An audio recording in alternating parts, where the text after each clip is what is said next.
On this week's dose, we have Zach Olson, CEO and founder of Treads, an AI-powered car management subscription platform hot off their recent $4.6 million seed round, which we actually covered back in episode 94. Yeah, quick turnaround on that one, which was awesome to see. Zach has been entrepreneurial really for a long time, having started a skateboard shop with his wife, or then girlfriend at the time, and eventually launched an accounting software company, which he ultimately sold to KPMG. And it was in that experience that he developed a passion for technology and for applying it to antiquated industries.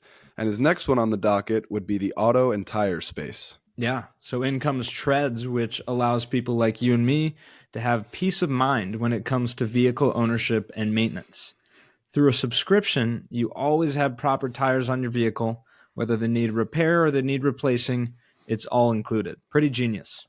Genius, and you can't put a price on peace of mind, partner. In the interview, you'll hear about how Treads positions itself within the auto industry, some key milestones and goals Zach and the team have in their sights, as well as what the long-term vision is for Treads as a household brand.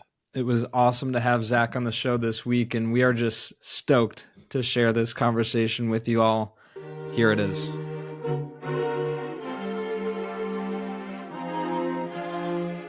You see here, kid, you gotta just go for it. Don't think about what comes after or what came before. You just gotta bend your knees, take a deep breath, and jump. This is Venture Pill, your weekly dose of startups and venture capital. We break down recent startups in the news and interview founders and investors to help you stay informed in the evolving world of venture.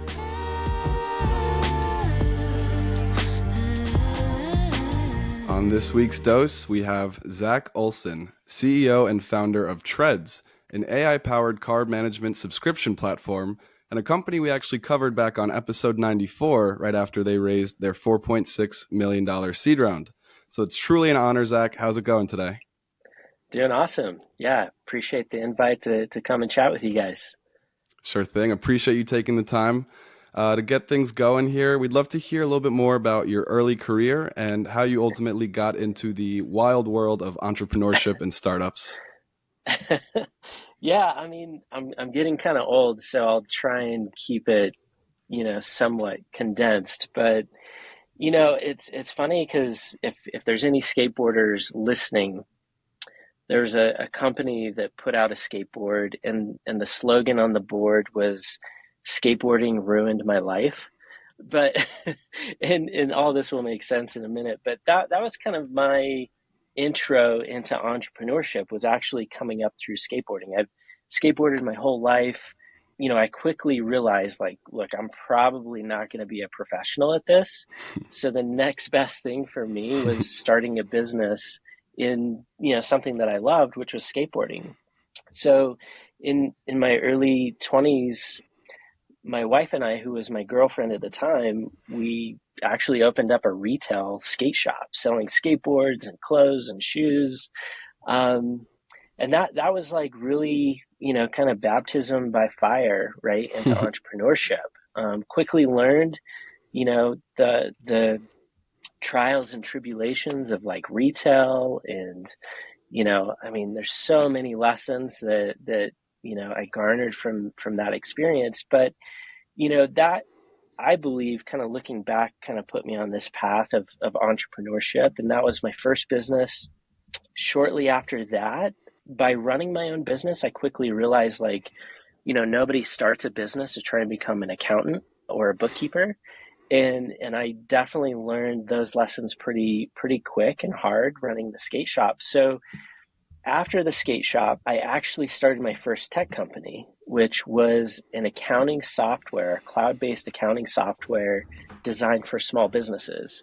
So it was like I was setting out to solve a problem that I had experienced, through running the skate shop. So this was like 2013. So kind of rewinding back to that time period, right? Like this is when cloud technology was first, kind of blossoming, and, it was really democratizing like SaaS companies and what was possible. And it was, candidly right before like QuickBooks Online. So there's like this unique window of, okay, let's set out and solve this problem for small businesses. So raised a little bit of venture capital with that company, which was called Bookly. So that was 2013, blood, sweat, and tears and everything into that business. But we ended up getting acquired in 2018, and that was by KPMG. So a big four accounting firm ended up acquiring us. And yeah, kind of post acquisition, I was able to hang out at KPMG for quite a while, and I joined the enterprise innovation team, spent a little bit of time helping them kind of framework like an internal startup studio. And yeah, shortly after that, it was just more of, I'm an entrepreneur at heart. Like if I'm not building, maybe I'm slightly depressed. I don't know. There's just something in my blood, right? Where it's just like, I always want to be doing something that people think is either crazy or it hasn't been done, or just looking at like, I really love looking at super antiquated industries and just challenging them. So that was kind of like my early genesis, right? So I've gone from like skateboarding to accounting tech, and now we're in auto tech, with treads. So it's certainly a winding, crazy path, but it makes sense to me. It's worked. Yeah. Yeah, what a path that was, going from the skate shop, getting into the world of tech.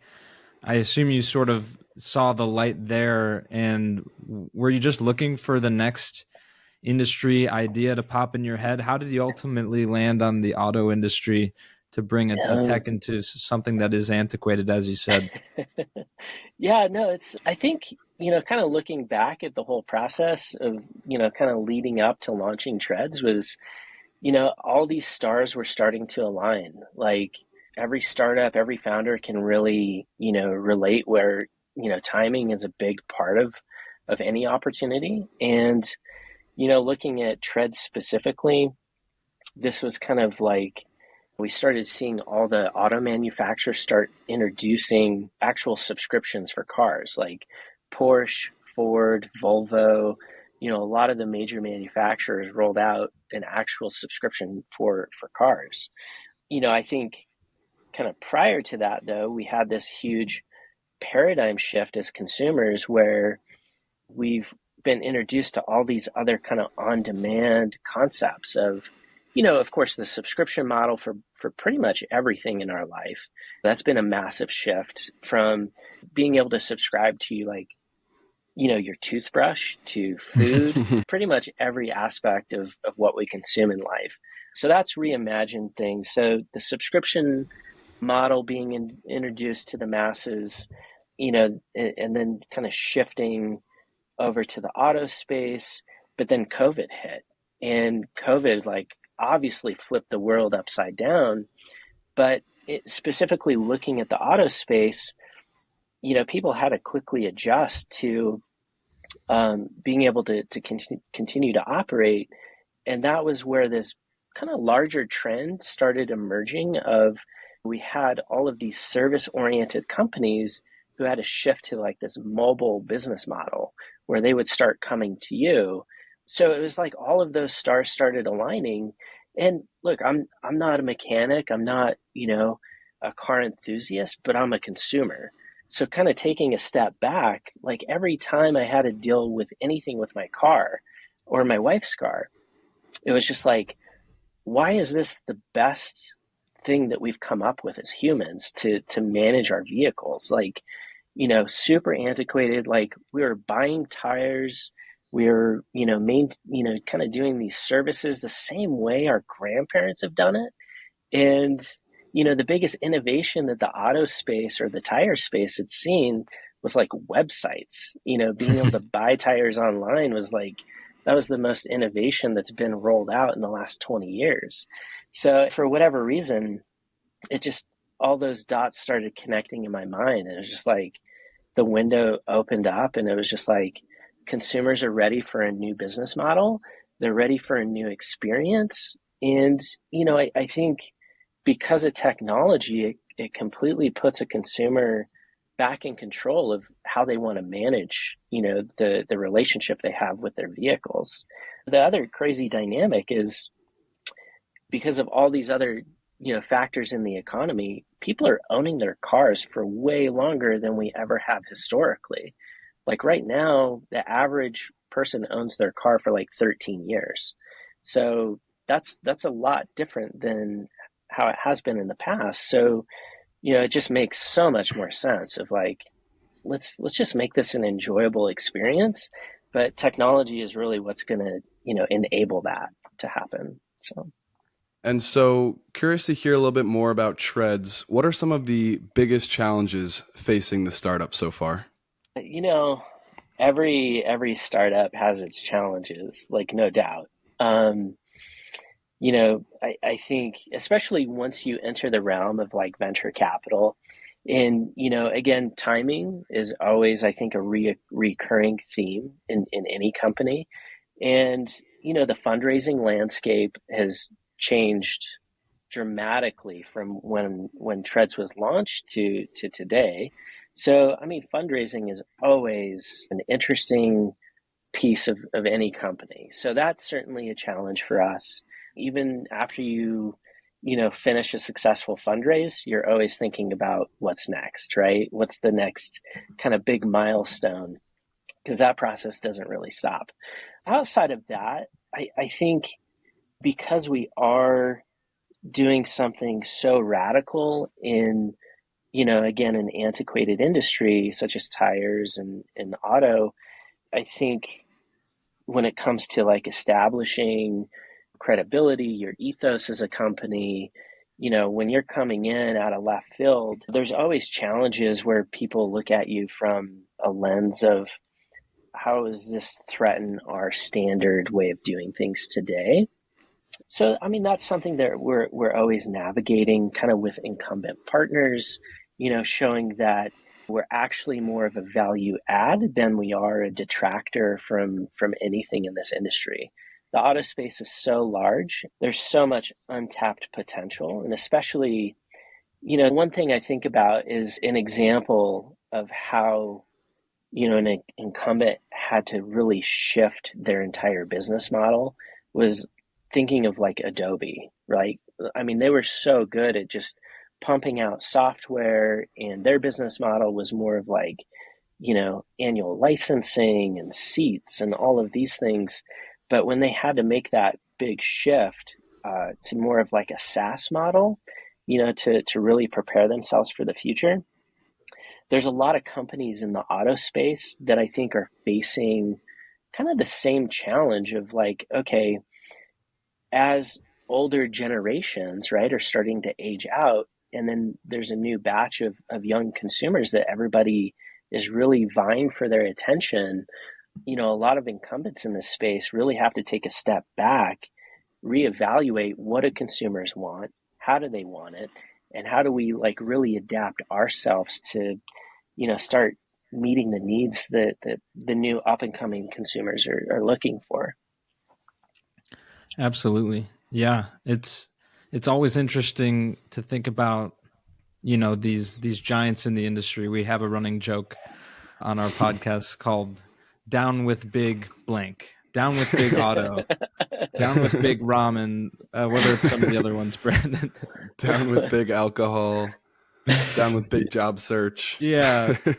So it's just it's a funny joke, but I think it's a common theme, right?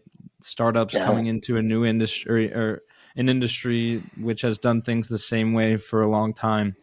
And then you're mentioning these interesting dynamics with what maybe people who don't know the business as well might call competitors. I am curious. So you think of it more as a partnership, that it may be a sort of rising tides lifts all boats situation. But who are the competitors of Treads? Is it really the status quo? That's I mean, kind of when I was looking at launching the company, with the whole subscription business model and all that, it's really exciting because we're the first company in the US market that has really come out strong and with a solid structure for, tires as a subscription and auto services as a subscription. But it's been around since 2018 in Europe. So Hmm. that was really surprising to me is I can't believe nobody has really done this, in a well thought out manner in the US market. So obviously big opportunity for us, just scooping up market share at this point. But with it being around in Europe, when we start looking at the competitive landscape in the US market, I with us selling tires and car services, sure, I mean, we're competitive with pretty much every local brick and mortar tire shop, right? Or pretty much any website selling tires and shipping them to your house.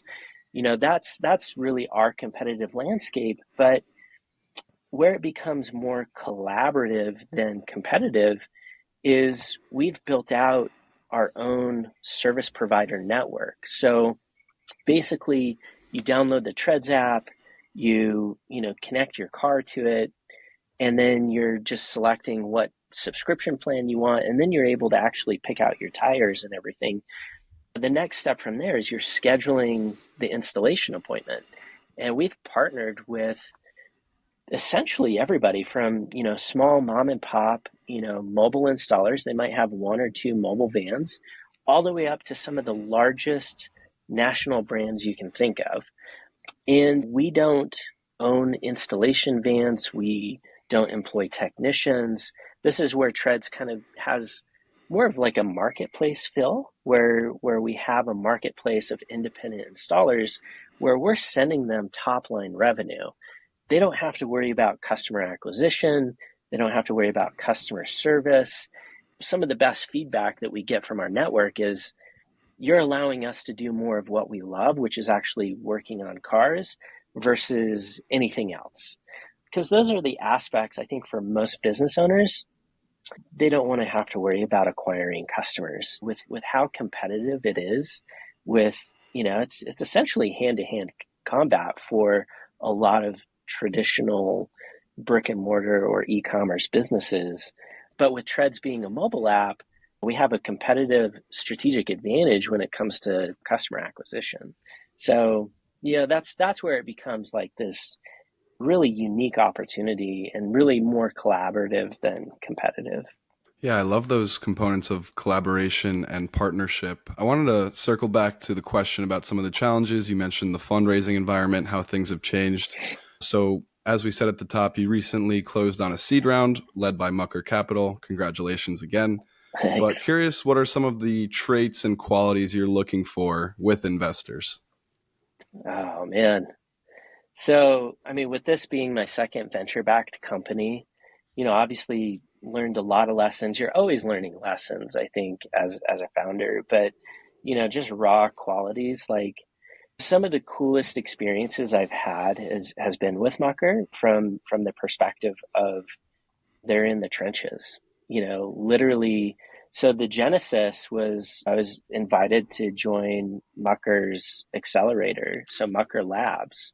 And through Mucker Labs, literally on a weekly basis, I'm on a phone call with Will, one of the partners, and John, and we're just tearing the business apart on a weekly basis, and then once we tear it apart, we rebuild it, and then we go test it in the marketplace and see what changes, how do we continuously improve it. So, somebody who having an investor who's willing to be that ingrained in the business and tearing it apart and building it back up, that's probably one of the coolest things I've gone through personally as an entrepreneur with an investor. So, yeah, I mean, anytime you can find somebody who's willing to really kind of peel back the layers of your business and, help you just put it back together. I mean, that's a pretty amazing experience. Definitely. Yeah. That's few and far between, maybe a little bit more common at the earlier stages. But Totally. as you look ahead to raising the next round, whether that is a goal of yours or a milestone, there are likely goals and milestones that you're looking to hit in order to raise that round as a byproduct, potentially. Depending on Yep. how you think of it, what are those goals you have in mind for the next 1 to 3 years? Oh, totally. Yeah. I mean, when you think about kind of growth and milestones, we kind of bifurcated a little bit, different aspects of the company. I mean, from a tech perspective, us really deploying, democratizing what consumers have access to from a data perspective and a feature functionality perspective. Like, there's so many cool things that we're really digging into from an AI standpoint. Again, most consumers are not like car enthusiasts. They're not mechanics. They don't know really what certain things mean. So it's like if a customer gets a nail in their tire, they hit a curb, something goes wrong. With our technology in the app, they can literally open up the Treads app, click on tire repair. It prompts them to take a picture of the tire. And we have some visual machine learning in the app that actually will analyze the image, tell the customer whether that tire is repairable or not. And then it prompts them to schedule the correct appointment, all without, having to talk to a technician or drive their car into a shop. So it's like technologies like that we're introducing. We also have a tire tread depth scanner live in the app. So literally, again, a customer can pull out their phone, open up the Treads app, and they literally just scan their tire with the camera on their phone, and it reads and measures the tread depth on their tire. So this way, a consumer in real time can actually know like the health of their tire, whether it needs to be replaced or essentially how much life is left on that tire. So this is where we start kind of transforming into more predictive analytics, predictive maintenance essentially. And, historically, those types of services have been reserved for like commercial application, like fleets, like somebody who owns like 50, 100, 200, vehicles or more. But now, again, because of the rate that technology is going, we're able to democratize this and put it in the hands of a consumer, which has never been done in this industry. So, continuing to push the envelope on that perspective, those are certainly, we have way more milestones from a tech standpoint. But when we talk about just raw growth, like, that's definitely one that's more tangible in the sense that today we're in 21 major cities. By the end of this month, we're going to be in 32 cities. And then we're, by the end of 2024, realistically, I think we'll be close to 100 major cities that Treads Wow. will be available in. So, we definitely have some very aggressive ambitions as far as, look, I mean, Treads will be a household name, something that when somebody thinks about their car, they think about their tires. The Treads app is something that is going to be on their phone. Absolutely. Well, you touched on, and that's so exciting. Congrats on the growth into the new cities this year and Super some big exciting. projected growth for next year. Wanted to quickly follow up on sort of like this return on investment idea. Like, how are you pitching this to potential new customers who maybe aren't even used to thinking about car maintenance in a preventative or a predictive sense? What is normally reactive? Oh no, I got it. What do I do? Instead preventative and paying for it on a subscription basis. How are you pitching that and talking about that in your copy and your marketing? Yeah, I mean that's a really good point that you made about historically anything around the vehicle is extremely reactive. Like somebody has a flat tire and they take it somewhere and then there's sticker shock, like it's going to cost me how much, or I need to replace all of my tires. I mean, there's a lot of scenarios like that consumers face every day. And especially in this economy, most people aren't prepared financially for those things, right? So the best way of looking at treads, yeah, there is a little bit of a paradigm shift, but I think consumers have been primed and they're ready for a subscription related to car maintenance. From a financial perspective, it's smoothing out the costs, no more sticker shock, when something does go sideways or something unexpected happens. Treads is really kind of that ultimate peace of mind and convenience because when you subscribe, you get a brand new set of tires. Those are typically installed within 24 to 48 hours. So, it's immediate. But once those tires are installed, if anything happens, like if you get a nail, you hit a pothole, the tire blows out, essentially you just open up the Treads app and you click a few buttons, and we're coming out to either repair that tire. And if it's not repairable, we actually replace it with a brand new one. So all of that's covered with the subscription. And then on top of that, we're layering on, emergency roadside assistance. So you lock your keys in your car, you run out of gas, you need a tow, all of that's covered. So it is like, you kind of have to look at Treads as this holistic peace of mind subscription. And then once those tires wear out, you know, basically we're looking at tread depth on the tire. If the tread is basically less than 4/32, and that's kind of like a nerdy technical tire thing. But if it's less than that, that's when you start to become eligible for a brand new replacement set, as long as you have an active subscription. So it's kind of this perpetual peace of mind. You basically subscribe to Treads, and you don't have to worry about your tires as long as you are driving or you own a car. So, and then you take that kind of peace of mind and you apply it across your family if you have one, whether that be a spouse, a partner, children. That's just where it's like, most households have more than one car. So if you think about the compounding expense of having kind of like this mini fleet within your family, this is that paradigm shift of, you're not just buying a set of tires. I mean, through a subscription, yeah, you're getting tires, but you're getting so much more. And then you start layering on the other maintenance subscriptions that we offer, such as alignments, oil changes, wiper blades. We even have an auto insurance marketplace, and we're just rolling out an extended warranty program within Treads. That's awesome. It's easy to justify peace of mind when it comes in such a comprehensive solution like with Treads, and it touches on a couple things that Sam and I loved while breaking down and digging deeper into Treads, which is like, the younger generations, Sam and I included, are pretty out of touch with our vehicles and like maintenance regarding them. And so making it like an easy app, subscription service, kind of breaking it down to something more understandable and digestible.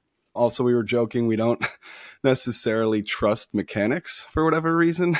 So like also totally. Building in a little circle of trust within the Treads app is awesome. Most consumers fall into that as well, where it's just, for whatever reason, right, there is a level of mistrust. But if we can bring a new sense of transparency to the whole experience, from pricing to even verifying if your tires are in good condition or not, but a self-verification process through scanning right from your phone. It's just a different level of experience. Mm-hmm. Curious if you see, with the general shift from gas-powered cars to electric vehicles, does that have any impact on the startup? It's certainly interesting, right? Because there's definitely a shift happening in the future of automobiles, and definitely EVs have gotten a bad rap over the last few months. Certainly a lot of skepticism, and I think overall, like the charging infrastructure still needs a bit more, a bit more time maybe to establish itself for mass adoption. But from a maintenance and a tire perspective, what's crazy is EVs definitely go through tires much faster, and I think most consumers are not prepared or educated about what that means for them, right? So depending on your driving habits and patterns, that can definitely have a huge impact in your tire consumption. So Treads has certainly become very popular with a lot of EV owners because, not only are they going through tires quicker, but they're much more expensive because they're a higher end tire. So, and typically a larger size tire than a lot of combustion engine vehicles, like economy level vehicles. Yeah, that wouldn't be initially intuitive to me, but I guess it's kind of the driving style and the change in speed and things along those lines. Is that what the difference is? Yeah, I mean, look, I mean, you go from like a combustion engine, and then you hop in an EV, and then all of a sudden you can go from like 0 to 60 in like 3 seconds, right? Yeah. That level of torque, that's a different relationship a car has with its tires. Yeah. And it changes the way that car is going to consume tires. So Interesting. Yeah. So that's a good tailwind. And I think generally I would like to think that people adopting EVs now are more tech forward, forward thinking. And so it yeah, goes along nicely with the type of people you're targeting with treads. So wasn't absolutely. what I was expecting with that answer, but so cool. So cool to learn that. Very awesome. Well, sort of a last question we wanted to ask you, Zach, was if you're looking 10 years from now and you look back on this interview, how would you define success for treads over Oh over man. that course of time? Yeah. I mean, that's definitely a deep question. And I think any entrepreneur out there is just like, what type of legacy can their company have? And, what's the level of impact you can have on your customers? And it's really no different, I think, for treads, and maybe it's a little redundant because I said it earlier, but having treads kind of become that household, name where I think with most consumers nowadays, like there's always our standard apps that we have on our phone, right? And if Treads is one of those just standard apps that we always have, that's really mission accomplished for us because we know if somebody has our app on their phone, we're having a positive impact on their life. And look, at the end of the day, transportation, is the backbone of our social and economic well-being. And if we can make life easier, if we can make car maintenance more affordable, all of those dynamics, that's like mission accomplished for us. That's a home run. So, That's awesome. Zach, before we let you go, just wanted to ask you one more question here, which is, do you have any advice for the pilgrims, which is what we call our listeners, who may be looking to get into the world of venture, whether that's starting a startup or um, just getting involved in entrepreneurship at large? yeah, advice it's always a hard one to give, I think, but I think it's just making sure you love what you're doing at the end of the day, no matter what it is. Like if you're flipping burgers or, writing checks as a VC, or you're just in the trenches as a startup founder, like doing customer interviews and thinking about the next, feature in your product. Like you just have to love what you do because if you're just like stuck doing something because it pays you good money, I don't know. I mean, you have to like take a step back at the end of the day and just feel good and psyched about getting up in the morning and having those moments of just kind of self-actualization. Like when you're doing the right thing and if it's making you happy or not. So if that's a startup, go do it. Whatever it is. I mean, that's kind of a tough one. But for me, are you genuinely happy doing what you're doing? Because I mean, you kind of have to be a little crazy, I think, to do startups, but if it's right for you. Yeah. Yeah. And in our brief conversation, it's more than clear that you love what you're doing with treads and you're in the right spot. So we wish you the best of luck, Zach. We're so happy to Thanks. have you on the show after having covered you just only a couple episodes back. Heck And yeah. we've really enjoyed this conversation. What is the best way for people listening to get in touch with you, get in touch with Treads, and follow along? Yeah, totally. Hit me up on LinkedIn. You can always drop me an email, zach@treads.app. I always love connecting with entrepreneurs, potential partners, all the above. So, and again, appreciate you guys having me on, and it's always fun talking startups. Yeah, we had a blast. So we'll let you go, Zach, and good luck. Hopefully we're doing a check-in episode once you guys have raised the Series A here soon. Heck yeah. Awesome. Thanks, guys. Yeah.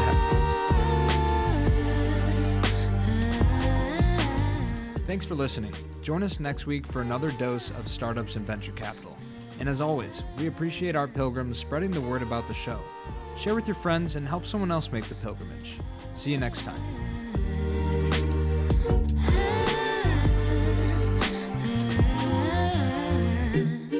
She told me that she only bumps my music when she's lonely. Thinks my vibe's a little low-key, okie dokie, that's alright, but wait, I don't know how to do